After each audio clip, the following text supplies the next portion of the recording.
It was a typical hectic morning in New York City. The subway rattled along the tracks, packed with commuters, each lost in their own world. Phones glowed in hands, earbuds sealed off the noise, and the familiar aroma of city streets, coffee, metal, and sweat, permeated the air. Among the crowd, Jake balanced a squirming toddler on one hip while clutching a briefcase in the other. His eyes darted nervously, trying to keep the boy calm, checking the time, and mentally preparing for the long day ahead. He barely noticed the chaos around him, focused entirely on keeping his son safe. Suddenly, a piercing scream cut through the ambient noise. Heads turned, startled commuters froze mid-step, and a ripple of panic spread through the crowded car. Jake's instincts kicked in immediately. He scanned the car and saw a young woman clutching her stomach, her face pale and contorted in pain. Something was seriously wrong. The usual hesitation that grips strangers in a crisis vanished. Without a second thought, Jake moved toward her, urging others to step back and clear space. In that moment, the subway car became a tiny, impromptu emergency room. The woman's screams intensified. She was in labor. Jake's heart pounded, but he forced himself to stay calm. He remembered basic first aid and breathing techniques from a parenting class he had once attended. He knelt beside her, offering steady words of encouragement. "Breathe with me," he said, matching her shallow, panicked breaths. The woman's eyes darted around the car, searching for help, but the reality was clear. Everyone else was frozen, unsure of how to act. Jake's confidence became a lifeline, a quiet anchor amid the chaos surrounding them.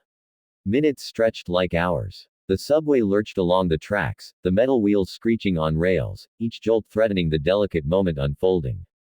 Jake guided her through each contraction, coaching her, offering his jacket as a makeshift cushion, and keeping a running dialogue to calm both the mother and the crowd.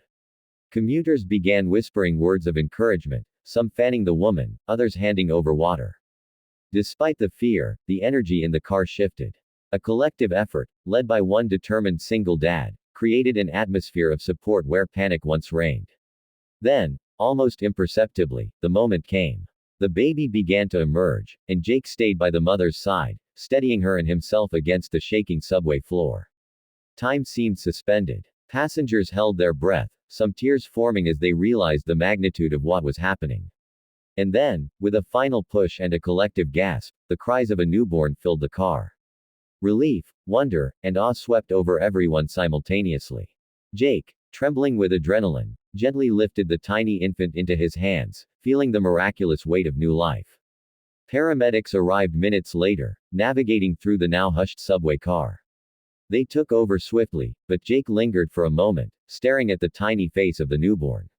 Her cries were strong, healthy, and piercing, the sound of life itself.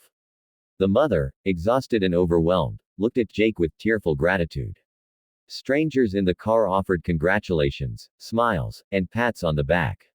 What had begun as an ordinary commute had transformed into a moment of extraordinary humanity. In the middle of the city's relentless rush, a single man's calm courage had made the impossible possible. As the subway continued on its journey, life inside returned to its usual rhythm. Phones returned to faces, headphones went back in ears, and commuters whispered among themselves about what had just happened. Jake held his toddler a little tighter, his mind still processing the day's events.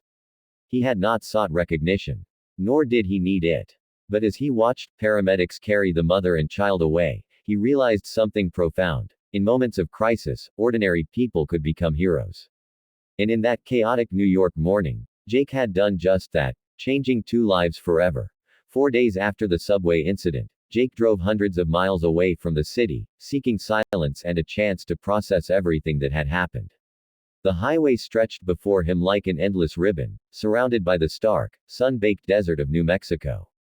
Dust swirled in the heat waves rising from the asphalt, and the only sounds were the hum of his tires and the occasional call of a distant bird. For the first time in days, Jake felt a measure of peace, letting his thoughts wander, replaying the miraculous birth he had helped bring into the world. As he passed a desolate stretch, an old, abandoned gas station came into view. The paint had peeled from the walls, and the pumps stood silent, frozen in time. Near the edge of the station, a small figure caught his eye. Squinting against the sunlight, Jake realized it was a little girl. She was barefoot, dusty, and clutching a small carved wooden eagle to her chest. Her eyes were wide with fear, scanning the empty horizon as if searching for someone, or something, that wasn't there. Instinct took over. Jake pulled his truck to a stop a few feet away and stepped out carefully, raising his hands in a gesture of peace. "Hey, are you okay, sweetheart?"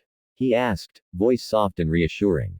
The girl didn't respond, only hugging the eagle tighter as if it were her lifeline. Her thin clothes hung loosely, and her small frame shivered in the dry heat. Jake grabbed a bottle of water and a snack from his cooler, offering them gently. She hesitated for a long moment before taking them, her eyes wary but slowly softening. Sitting on the cracked curb with her tiny hands in his, Jake tried to make conversation, though words felt inadequate. "Where are your parents? Are you hurt?" The girl remained silent, her gaze fixed on the horizon. Jake understood that trust wouldn't come quickly.